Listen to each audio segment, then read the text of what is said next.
Welcome to the podcast Running Toward. This podcast tells stories of ordinary people who couldn't look away once they saw the hidden crisis in foster care and the families impacted. Our guests share heartbreak that led them to take reluctant and unexpected small, faithful steps toward the most vulnerable in their communities. Not because they had a plan, and not because they felt ready, but because they couldn't unsee their pain. You'll hear how people living normal lives discover that getting closer changed them. Their comfort mattered less, their grip on uncertainty faded, and their faith got feet in quiet, everyday ways. Ending the crisis for one or for all isn't a quick fix. It's a long, slow, often messy journey alongside one of the most overlooked and misunderstood groups in our community. Running Toward gives you a front row seat to the hidden crisis in foster care and the families impacted, and to the ordinary people who choose not to look away.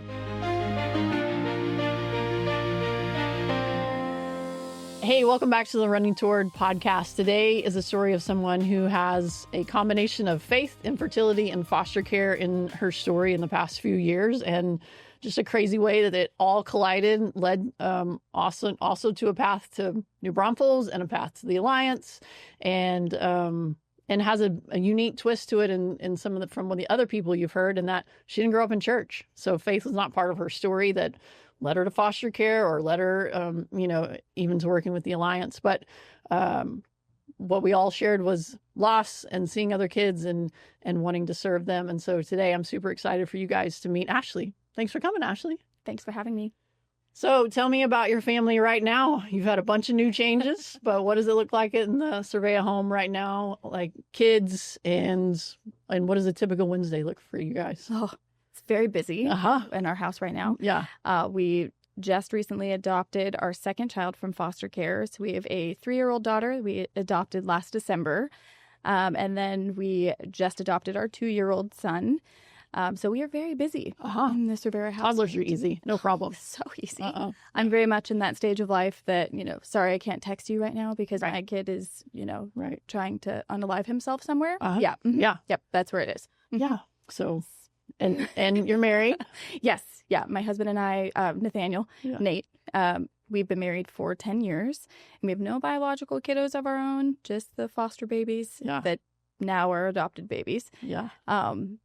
Just life looks like loving on our kids and loving the Lord. Never a dull moment. Yeah, and never a dull moment. So what brought you guys to South Texas? So I'm originally from Colorado, but my husband is a Texas native. My dad was military and he retired down here.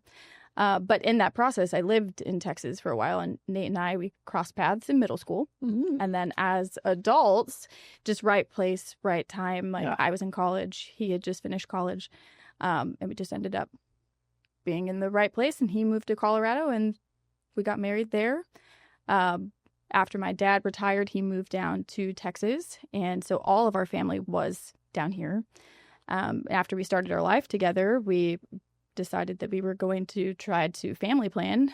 And after our first loss, we actually ended up moving back down here to Texas to be close to family, just because we needed support. Yeah, for sure. Yeah, sure. It's hard to be away. Yes, absolutely. And little did you know, you were going to need a lot of support coming very soon. Yes. So let's go back a little bit. So your story, like I said, which is unique from some of the first few guests that we've had, is that you did not grow up in a Christian home. Right. Like that was not part of your story. So tell me a little bit about life before faith entered it, kind of that moment when faith entered it, and then we'll take off on the rest of it. But kind of what was that journey that you went on?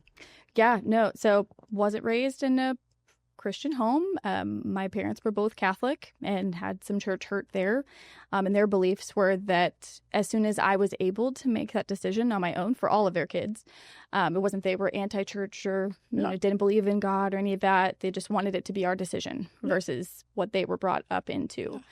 And so we learned how to work hard, and it was a lot of grit and a lot of relying on our own selves. And so it brought about a lot of integrity and work ethic that I'm grateful for in my journey. Yeah. But it looked very different than what my kiddos' upbringing will be now. Sure. What was the rest of your question? So where does faith enter your story? Yes, yeah. How does that become your decision? Our infertility journey is really what drew us closer to God. As I had mentioned, we had one loss when we were in Colorado, about 9 months into our marriage, and it almost wrecked us. Mm-hmm. And I had a mental health crisis, and I needed to be closer to family. So we ended up uprooting our lives and starting over completely in a different place, and just to be there surrounded by people. And then we had 3 more losses after lots of procedures and a ton of tests. And, it was, again, same thing, a lot of relying on our own self and picking ourselves up by our bootstraps and just kind of trudging through life that way. But after our last miscarriage, that was in 2020, we had just bought our house and divorce was on the table for me and Nate. So hard. Right. And so it was really like an intersection of our life at that point of, are we going to stay together? Yeah. Why are we together? Right. If we can't procreate, like, what is this? Right. Which, funny enough, I never wanted to be a mom. I was going to say, did you both want kids? Not in the beginning. Yeah. And even further than that, like, I never wanted to be a wife. So my parents are actually divorced and both remarried. And my mom is divorced again. And so, like, for me, I'm like, why get married? We'll just spend our lives together. Like, I wanted a life partner, but I'm like, we don't need to do the paper thing. Yeah, we don't need to complicate this. Right. But then once we had joined our lives together, it was like, Nate had big plans for a big family and wanted kids and grew up in a Christian home and has married parents. And it was very different than the way that I had been brought up. And I fell in love with that idea. And then so when that wasn't an option for us, we very much had a lot of questions that we were struggling with of, why are we together? Yeah. I was in the beauty industry. I was running a salon at the time. I had a coworker of mine who was very much a follower and a lover of Jesus. And she would talk about it all the time. She professed her faith all the time, which, in a secular workplace, is kind of like, she's the girl. That's the crazy Jesus girl. Yeah, exactly. But she and I had become more than just acquaintances. But she didn't know what was happening in my personal life. We had gone to lunch together. And we just had this moment where she's like, she took a leap of faith and she's like, I need to share something with you because Jesus put this on my heart. Wow. And she spoke this beautifully prophetic word over my life. And I'm like, how did you know that?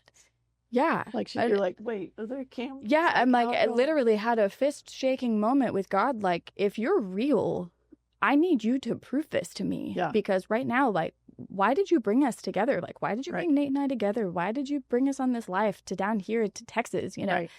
And then she spoke this word to me, and she's now one of my best friends my whole life. But I call her my friend who tore off the roof for me. Yeah.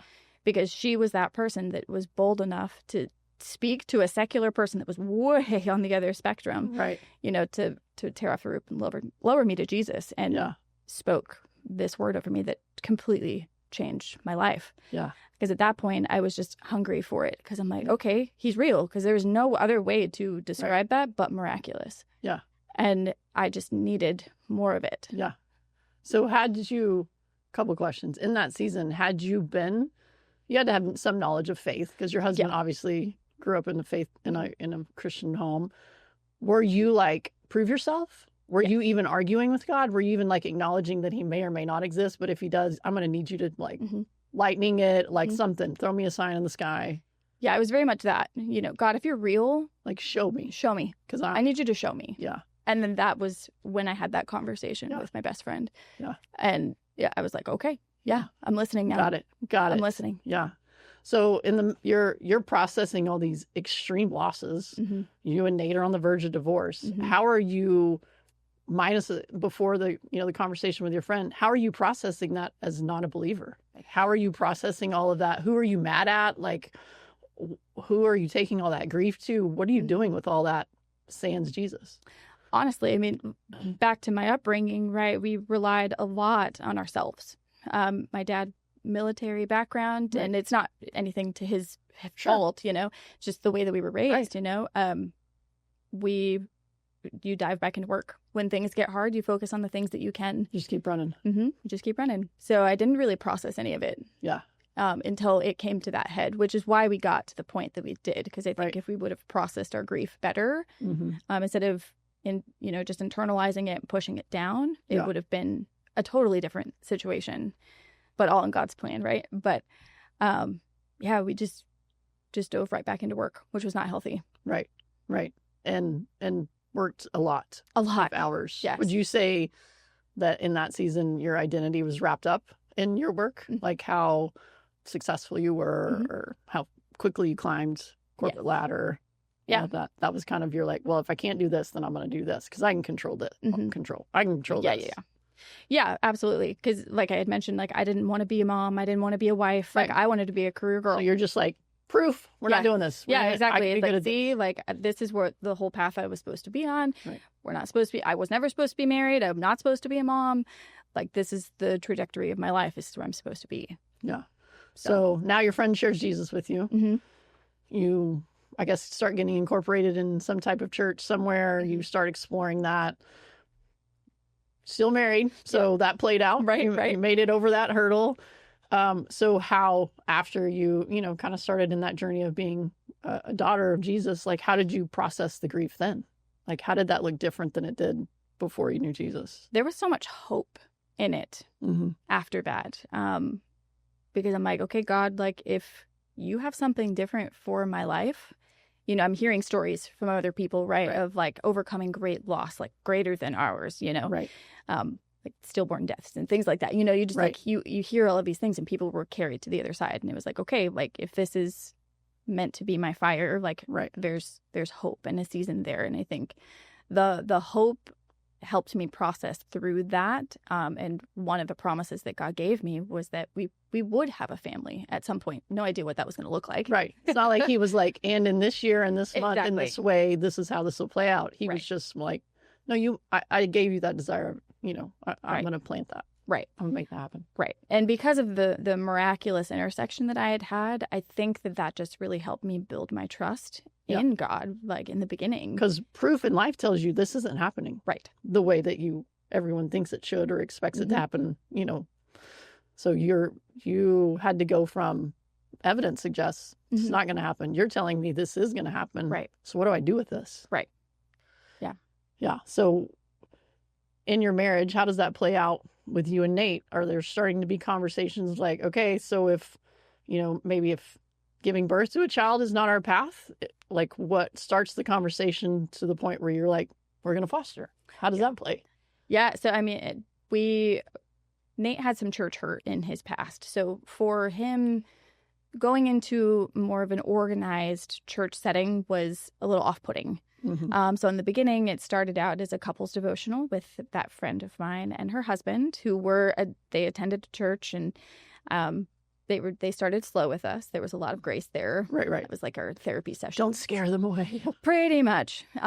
Which was more like, don't scare that couple away, because we were like ultra processing in like fast-paced mode through these things.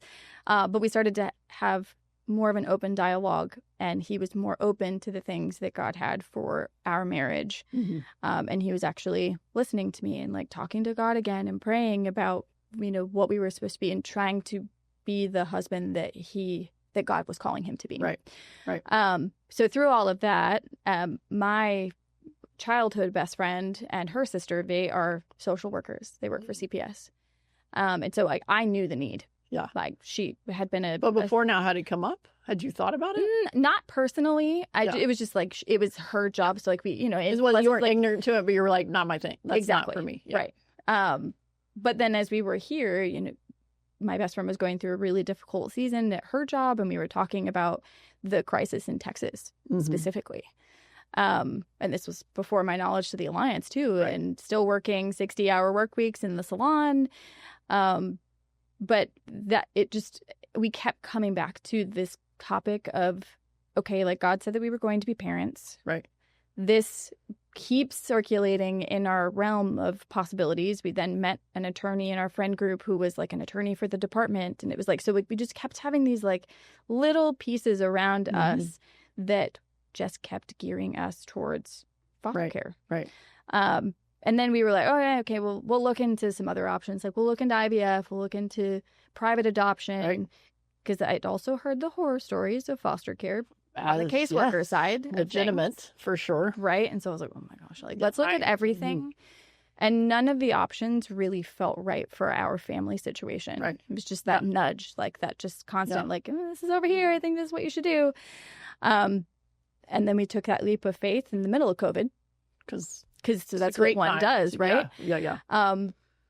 And that was the hardest process to get licensed for us because of the season of life that everybody was in, because everything was virtual and the department was changing. And so it took a lot of tenacity in that. For sure. And ferocity to actually go through that, just the licensing process. And it kind of derailed us a few times. I'm sure. Yeah. Just because of the process that it took. It took us 2 full years to get licensed through 2 different agencies. Yeah. Just because of the state of the world. For sure. So.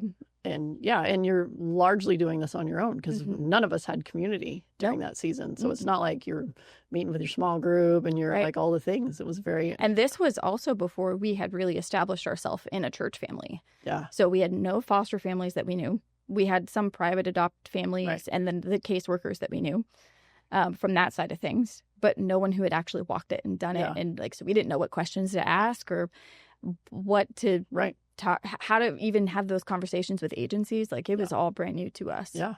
So we just kind of were building the plane in the air. For sure. So in this season, you're like, all right, Jesus, you're real. I know about this foster space. We're going to start pursuing it. Seems like this is taking way longer, very hard. Did you ever get mad at God for the infertility? Yes. Yeah. Yeah. Because you're like, this would be so much easier if just do it this way. If we could just get answered. And it's unexplained infertility also, which is the hard part in it all. It's like, okay, not only are you telling me that I can't have kids, but like you can't give me a reason other than you said no. Right. And I'm like, why no? Like, why no? You know, and those were the big questions that I struggled with, and then I questioned with God, like, why no? Did that impact your journey in faith? Was that a stumbling block, or did it draw you to Jesus? Was it, or a both? Maybe I think it was both. Yeah, I would say it was both. The stumbling block on it was, I think, what a lot of new Christians or like people who face things like who had never experienced things hard in their life is, why do you let bad things happen to good people? Right. You know, it's like, you know, we did everything right. We got married, we bought the house, we did the things, and it's still no. Right. You know, like, and then, you know, you hear about the other side of things where people in horrible situations who don't want kids, don't want probably kids. Have kids in that season of their life. Exactly. They get them so quickly, and it's like, why them and why not me? Right. You know? So those were the stumbling blocks that I really struggled with in the majority of the conversations that I had in the beginning with God. Right. Which I'm grateful for now. Right. Because I feel like the relationship that I have with God is just, I can literally come to him with anything, because I come to him when I'm mad and upset. And it's almost harder for me to go to him when I'm happy in gratitude. It's easier for me to go to him now, like when I'm upset. Right. So those were the stumbling blocks. Yeah, for sure. So faith enters your life. You and your husband have a life pivot of like, well, we thought we were going this way, now we're going this way, and you're in the midst of a global pandemic. So what are those early weeks and months of fostering? What is that looking like for you? How are you feeling? How's it impacting your marriage, your household? Like, take us back to that time in your life. When we had a placement? Yeah, after you guys got licensed and you baptism by fire. Yeah, that's exactly it. It was a whirlwind. We had finally got plugged into a church, and the foster families that we knew of, we really built that foster care ministry. No biological kids. There were 2 couples that both had just recently got licensed, just, you know, very newly married. Y'all are like all in your 20s. Yes. Yeah. Babies. Yeah. So like, we don't know anything. Right. Really. So baptism by fire is very appropriate. Yeah.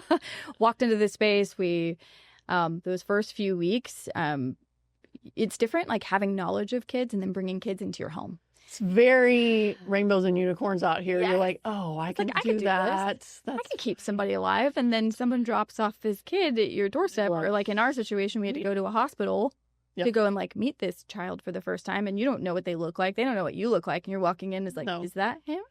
Is that her? Yeah. You know, like you don't know.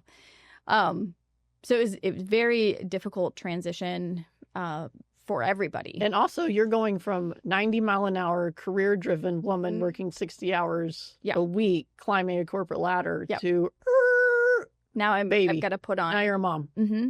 And our process into that too. Like we were licensed for older siblings that could be school age, and we got a 22-month-old phone call.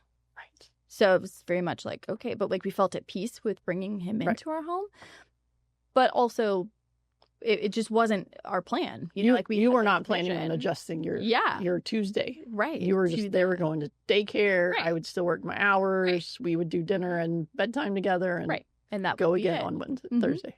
But, you know, that was not anything like what our plan was supposed to be. So it was chaos and lots of appointments and very much like figuring things out, like never having been a mom. Like I didn't know how many appointments the kids had. And then you add on the foster care things on top of that. And also, everyone's judging your parenting that you don't know what you're doing. Yeah. Yes. Mm-hmm. The first time that he gets sick, people are like, oh, I think he's sick. And I'm like, I don't know. Yeah. Is this normal? Yeah. Is this normal? Do we go to the ER? Do we wait to go to the doctor? What do we do? Yeah. So it was very much trying to figure things out as it was happening. It seems like a theme in my life. And just have to... So I was just figuring out as I was going. Yeah, that's been a theme throughout all the episodes we've done so far, is that everybody went from whatever it was, I think I have control of this, or I've managed to create the illusion of control of this. And then God was like, okay, foster care. And I'm going to peel your white-knuckled fingers off of what this illusion of control that you think you have. And I'm going to show you that I'm in control and that I'm going to graciously let you, probably painfully kicking and screaming, learn to depend on me. Right. Because it's a fallacy anyways. It was going to crumble at some point anyways. But yeah, there's a theme of foster care taking people from to nope. Yes. Like you're going to have to be like this instead of like, I got this. Yeah. Yeah. Was there resistance around, you and Nate are on the same page. We're going to foster. Infertility is what it is, painful, horrible, but we're still pursuing this, what we feel like goal to have, be parents.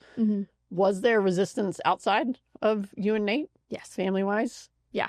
Yeah, because this is not the way that God designed for family to be. Right. And so my in-laws, they're believers of Christ, and, they hear the narratives of the world, right? There are other options. There's IVF, there's surrogacy, there's these things. And bless them. Like all of those options are great for a lot of families. Correct. But that wasn't the track that God had us on. And it was hard, I think, for both sets of the family and our friends too. Like, why would you do this to your life? Especially my caseworker best friend. She was like, what are you doing? I have told you these stories. What are you doing? Right. So there was a lot of resistance in our community group, but we just felt, this is the path that God has us on. Why? I don't know.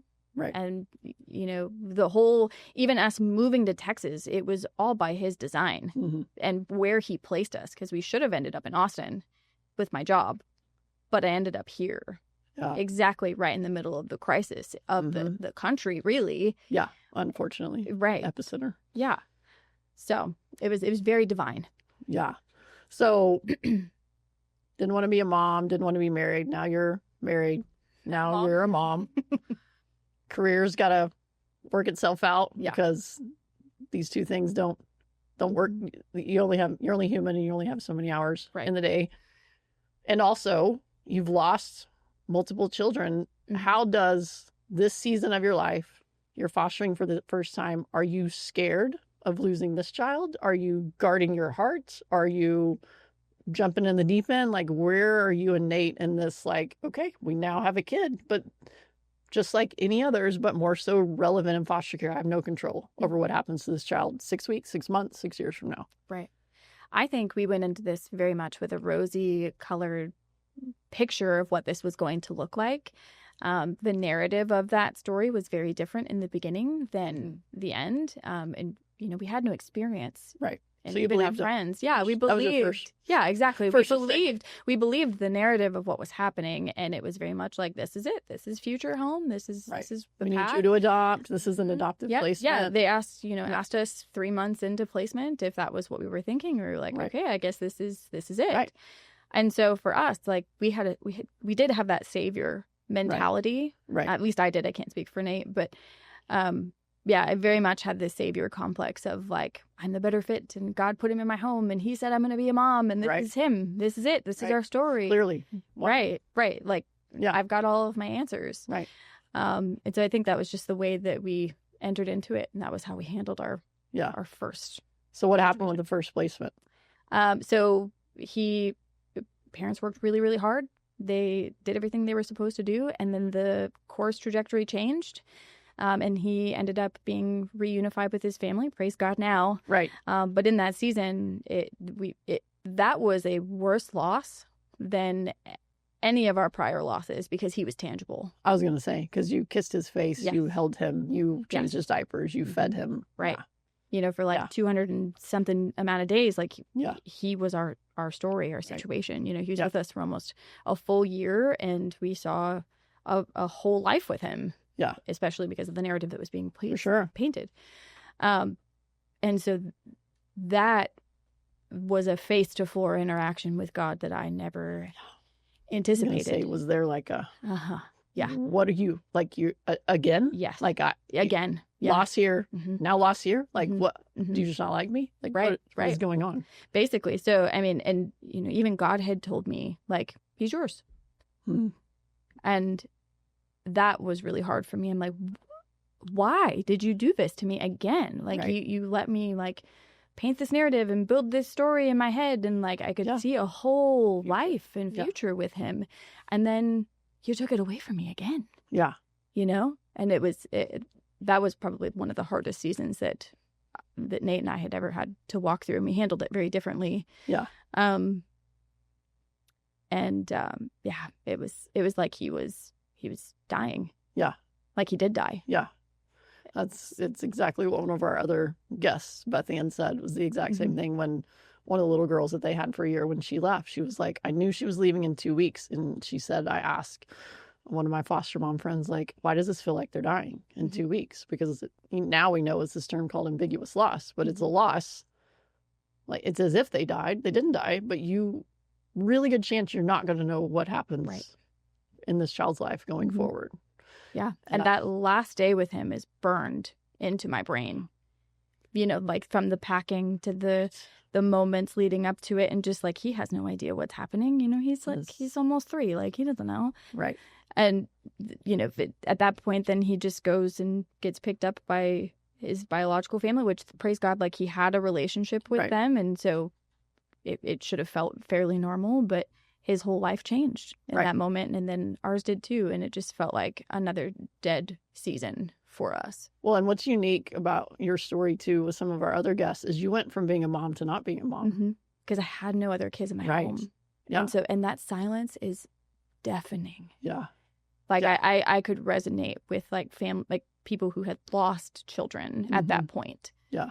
And it just gave me such a deeper appreciation for life. Yeah. And for grief and loss. Mm-hmm.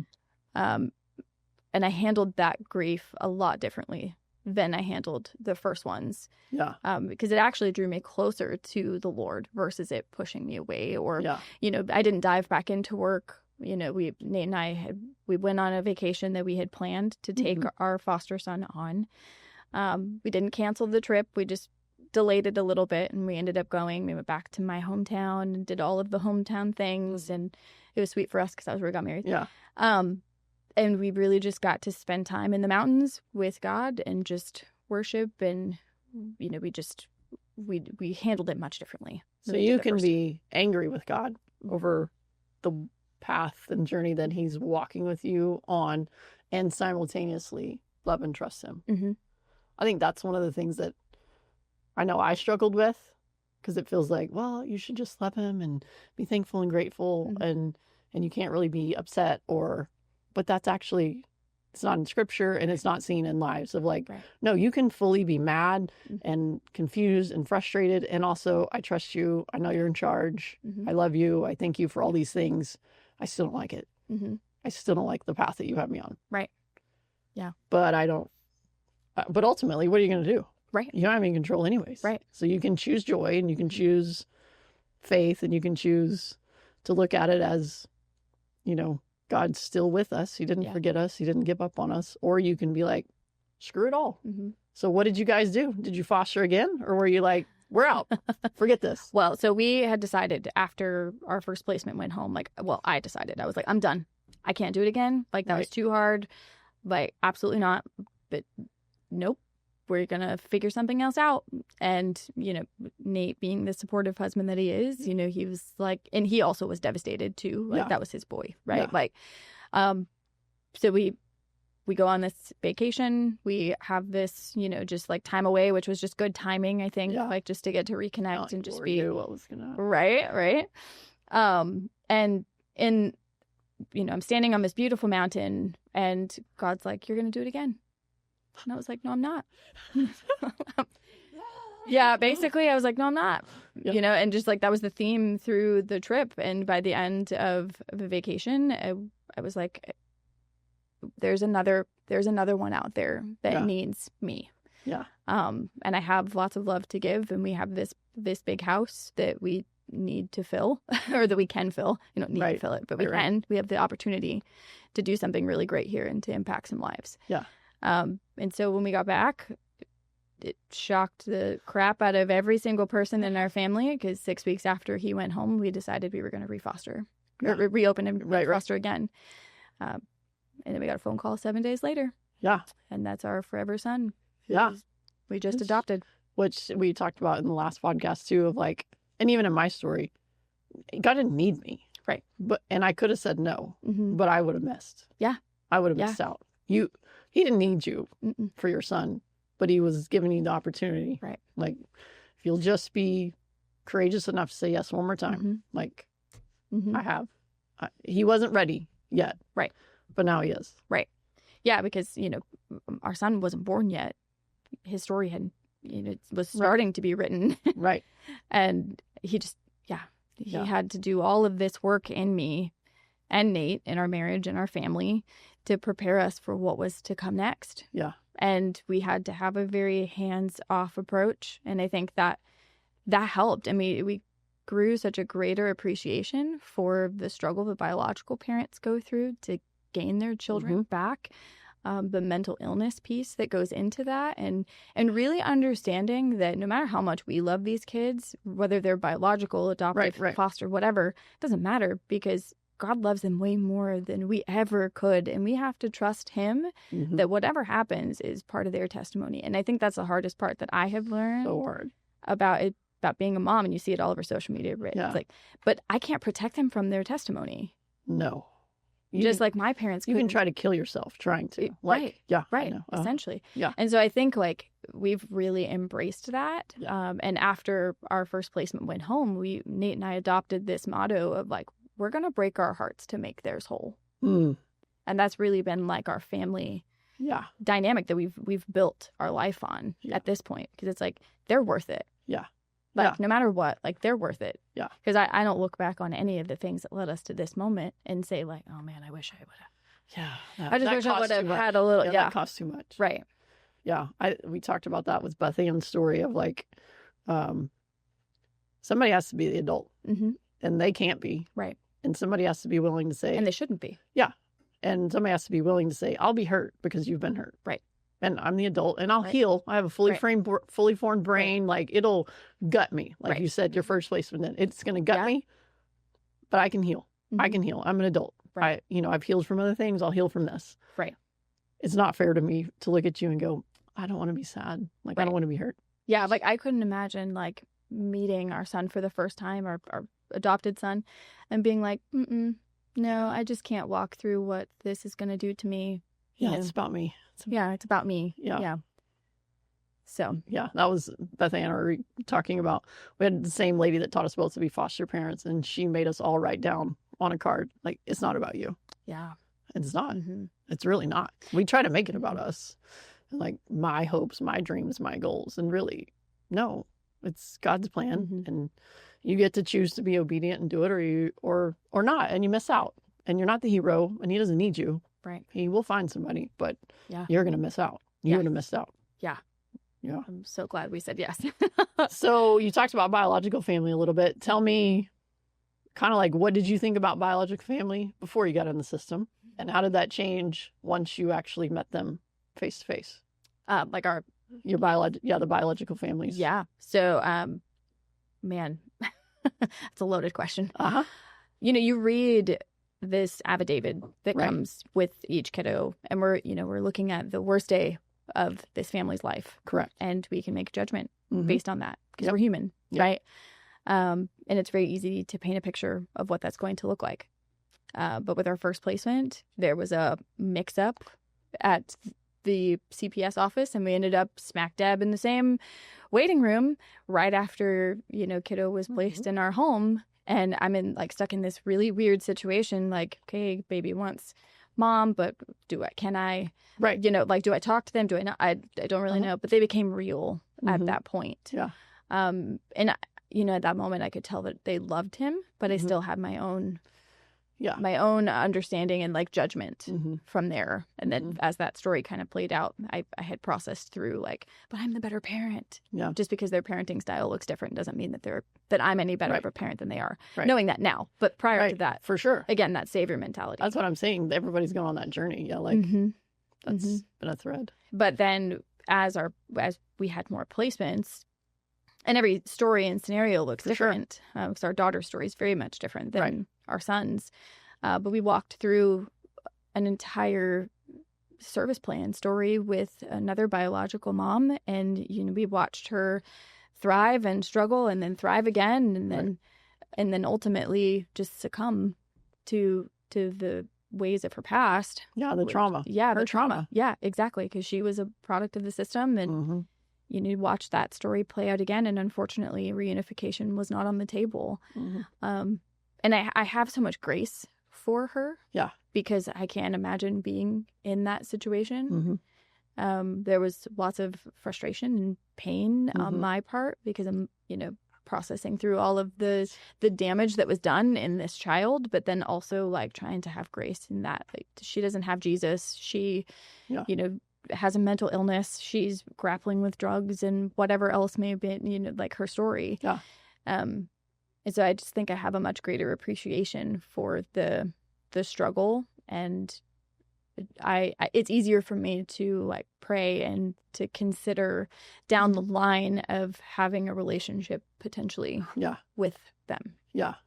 That's been another theme through this, is that the moment we got all of us, for whatever circumstance, got closer to biological mom, or dad, all the things that we had in our head as to why we could not like them, distrust them, hate them, have our own, mama bear claws out.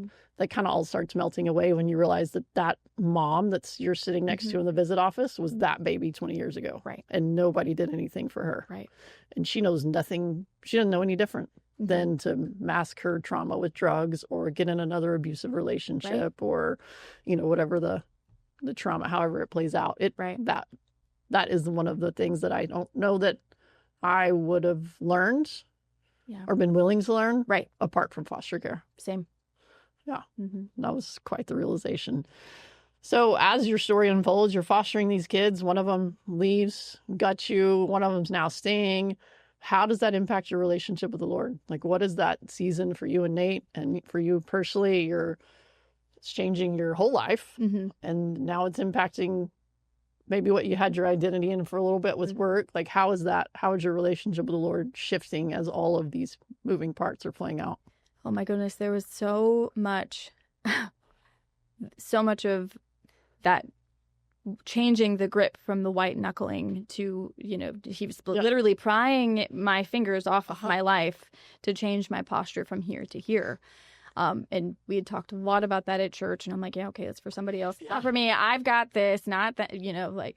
So I'm a bootstrap person. I got this. Exactly. It's okay for those other people. But right. But just ultimately, like after he had gone home, like everything about our family dynamic had started to change. You know, this woman who once did not want to be a wife, did not want to be a mom, is now being told like, okay, you're not only are you going to be a foster parent, but like you're now going to transition into becoming a stay-at-home mom. Like, what? What? Are you like what? No. Yeah. Yeah. And it was about a 2-year journey to go through that process of allowing the Lord to just ultimately transform our lives, but my life and me. I had to just learn to rely on him and to trust him. And it was hard. Like looking on the other side, people look at me now and they're like, oh, you made it look so easy. Oh, it was not. There were a lot of really hard. You did not see all the fights and arguments and wrestling. And exactly. And even like. And really compelling cases. I did that when the Lord told me to stay home. I was like, listen, here, you're missing what I'm doing and same story. But it was interesting because he would give me these little nuggets. It was like, I would make one right obedient step and then he would open a door and it's like, oh, that was too easy, and so then I would take like a little bit of a bigger step and then a bigger door would open. I was like, okay, I'm sensing a theme, whatever. And so 6 months into our placement, I ended up leaving my salon job, but I had worked really hard to climb that ladder. It had been a 13-year career. Making good money. Yeah. The travel benefits, all the things. Right. To completely walk away from that. That was my identity. And I learned a lot in that process about myself and who I was, and the mother that God was calling me to be. I learned a lot about, being a biblical mother and what that looked like, because I didn't have that. Yeah. So it was interesting, like being taught this from a heavenly father of what a biblical mother was supposed to look like. So that dynamic was interesting, but it was that really beautiful, like parental type of relationship with God that I had walked through in a sanctification process. Yeah. Right. And there was a lot of pruning, a lot of sanctifying that was happening in there. That got us to that point. But then there was a huge obedience step. Yeah. We actually received a phone call for our second placement at the time. It had given us an opportunity to open up some more time in our home to welcome a second placement, not biologically related, that ended up becoming our first forever child. She was a legally free child who had been in the system her whole life. She was 18 months old and she needed a forever home. And we were selected. We shouldn't have been selected. Right. Because that doesn't happen to people who have only been fostering for a few years, It was so divine. It was like I quit my job and then literally 2 weeks later, we got this phone call that there's this legally free little girl that needs a forever home. Yeah. And so there was no question in her story. What you're doing there. Yeah. Exactly. Yes, which had its challenges and all of that. But that was the biggest obedience piece that came from that really hard journey that I had gone through with God. We got this beautiful miracle child that we now get to walk through the hard, the heavy, and the good all in. For sure. Forever. That story is long to be written. Right. Much to come. Teenage girl. Hold on. She's only 3, so we're going to enjoy the sweet three-nager. That's what they call them. Three-nagers. It's just a preview of what's coming at 13. Oh, gosh. Trust me. So I love your story because you look back and you're bootstrap girl, divorced family, same. You're like, I'm going to take down the world. I haven't had a lot of people that can do it for me, so I'll just do it myself. Like, I'm going to figure out, I don't need a man.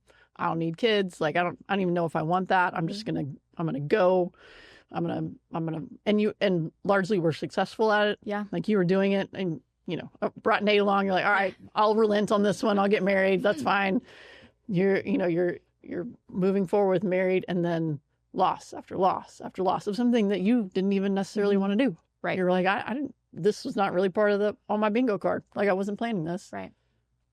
Loss after loss after loss. And you just see God keep just guiding you on these little, because I told when I did mine, I was like, if the Lord had said like, hey, here's the next 20 years of your life, I'd been like, out. I'm out.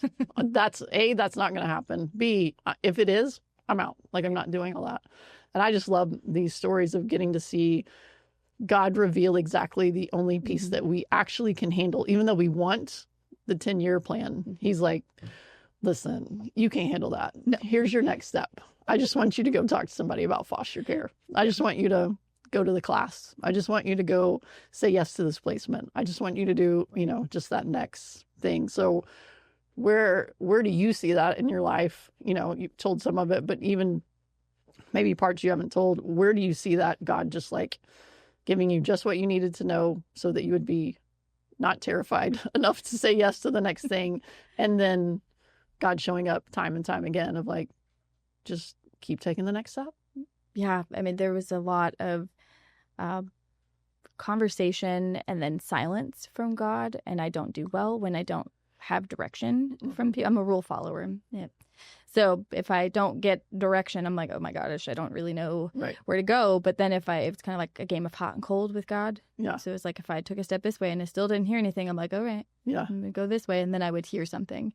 But just literally, like you had said, like throughout hardship, after trial, after just everything that we had walked through in our life and our story, it was just these beautiful nuggets of that promise that God had given me in the beginning, that I would be a mother to many. I am already a mother to a few who are still with Jesus, but on this earth, I'm going to be a mother to many. Right. And then understanding that in foster care, like some may go home, some may stay. Right. But I have an opportunity here to evangelize in my home with these kiddos. That they're caseworkers, they're biofamily. Yes. Like all the people that come with that child. Right. Yeah. So I have a very unique, beautiful role to play in this story, and it's all orchestrated by God. Mm-hmm. So story's not done being written. Right. You're really just at the beginning of it as somebody who's launching kids out of college. But where do you see the Lord leaning now? What is that? Where has Ashlie 5 years ago changed the way she looks at where God's leading her right now? Gosh. So even after this last placement, we were like, okay, we knew we were going to adopt him. After we adopt him, we were done. Yeah. We were done fostering. I need a break. I'm out of the system. Yeah, I've had CPS in my house for the last 5 years, and I love them, and they are necessary, unfortunately, but I am done. I'm not filling out one more med log. Thank you. Out. Yes. 200 appointments later, I'm done. Yeah.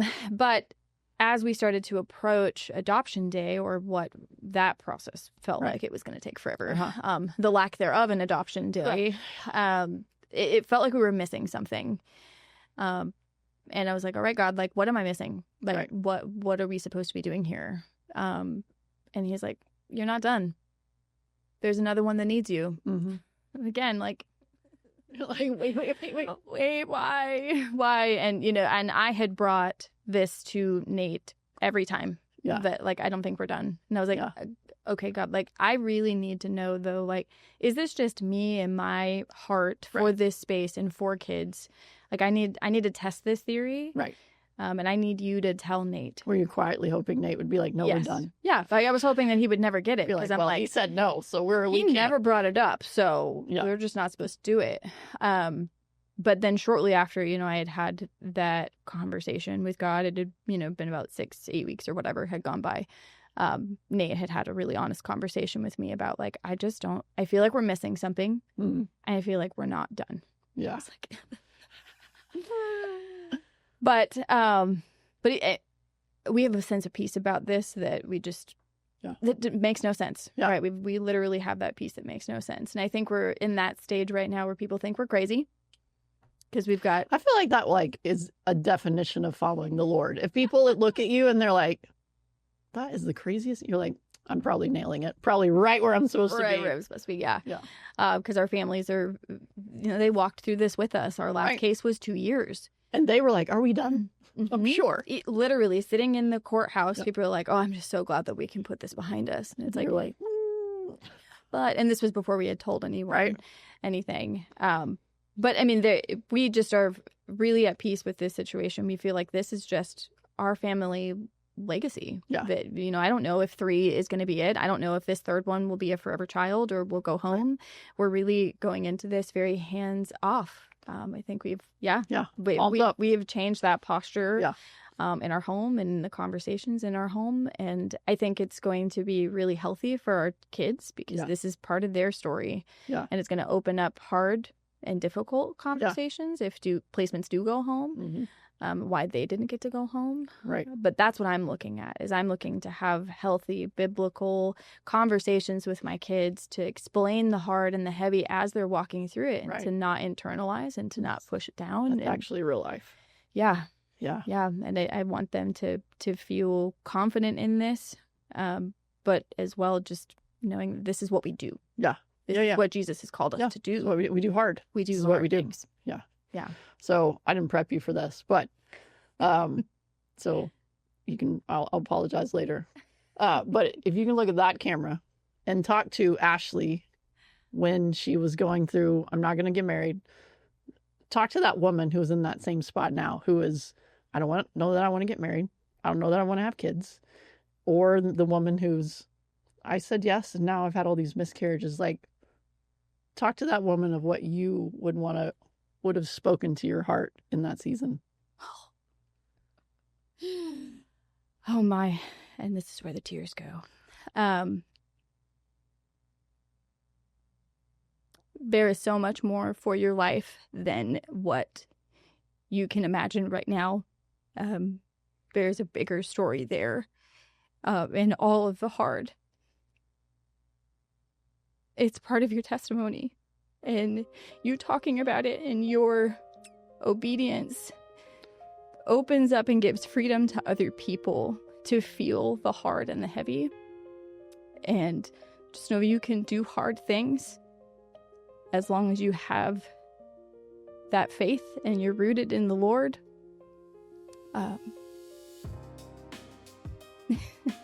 You are deeply loved and you'll be carried through it on the other side.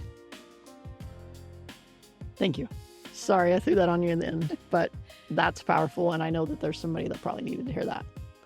So thank you guys for tuning in to Running Toward, where you just get to hear incredible stories like Ashley's, of, I didn't want to do this. This was not in my bingo card. And yet now I know I'm exactly where I'm supposed to be. So I hope to see you. Join us again next week as we hear more stories from the front lines of foster care.